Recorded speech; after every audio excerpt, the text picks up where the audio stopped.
say what you will about James Gunn, but he is giving us 3 consecutive years of Superman. Last year, you had the amazing summer blockbuster that was Superman 2025. I mean, we finally have an accurate portrayal of Superman. Superman in media and in fiction, especially the last 10 years, has been very controversial.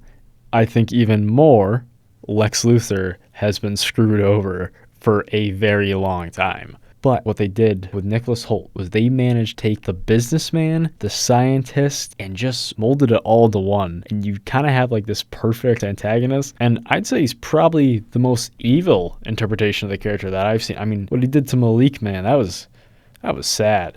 That movie really did succeed at being the first movie in a new universe. That movie introduced us to the Justice Gang, Mr. Terrific, the Lanterns, Supergirl, Krypto. It set up all these things while being a Superman-centric story. And now in Supergirl, she was perfectly set up in Superman, by the way. That was kind of a genius move to have Krypto the whole movie be this kind of fun foil to Superman a little bit. He doesn't really help him out too much. He's kind of like a plot device for a little bit, but then he helps him out and he's got some funny moments. Just to, at the end, have Supergirl come in, take Krypto off his hands. That was a really fun way to end it, and that was really cool. And because that movie was so beloved, it kind of already gives you a little bit of borrowed trust for people to go out and see her movie. They also knocked it out of the park with the slogan. Superman had look up, she has look out. That's just perfect. I'm very much looking forward to that movie.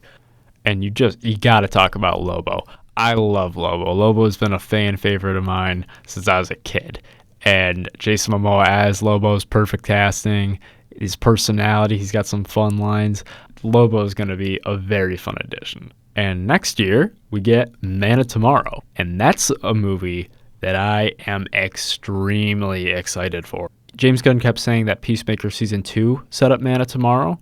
I think it would be a little odd if Christopher Smith wasn't in Man of Tomorrow. But I think there's a fairly good chance he's going to show up in there. I don't know if Rick Flag Sr. is confirmed to show up again. I'm sure he will. We'll probably get a little bit of the Peacemaker team, John Economos, Amelia Hardcore, Adebayo, Vigilante. Just a side note, by the way, something I'm really looking forward to seeing is Vigilante and Jimmy Olsen interacting. I don't know why, but I just feel like that's going to be a really funny pairing. I think the most interesting thing about Man of Tomorrow is that Superman's not the main character. If the rumors are true where Lex Luthor is the main character, I really like that. My favorite thing about Superman 2025 was that it kind of felt like an episode of Justice League Unlimited told through the perspective of Superman, where they told a standalone Superman story and integrated all these other characters in it to reinforce everything, and everything had a purpose. If you do that with Man of Tomorrow and tell it through the eyes of Lex Luthor, that is going to be so cool. Imagine how many moments you can get where if you're sitting there, you're rooting for Lex, then the scene where like he takes his glasses off in the Fortress of Solitude and the engineer's saw goes by his face, we're going to have a whole movie that's like that. But with all these other superheroes going around and all these amazing action sequences, I am so excited for Man of Tomorrow. The most recent piece of news that we've got is Adria Arjona's casting as Maxima. And a lot of people are thinking that she's a secret Wonder Woman casting because she was a very popular fan cast for the character. I think she would be a great fit. She's not my first choice, but she would do a very good job. I do feel like she actually is playing Maxima. I don't think she is Wonder Woman. I think that she is who they're saying she's playing. But I really want Wonder Woman to be in this movie. They said that the 4 pillars of the DCU is Superman, Batman, Wonder Woman, and Supergirl.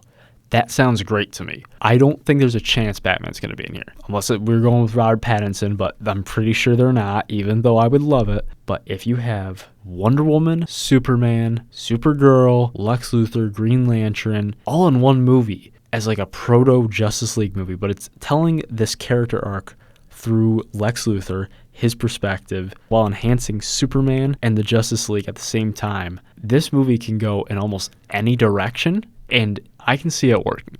And that's why Man of Tomorrow is my most anticipated movie of 2027.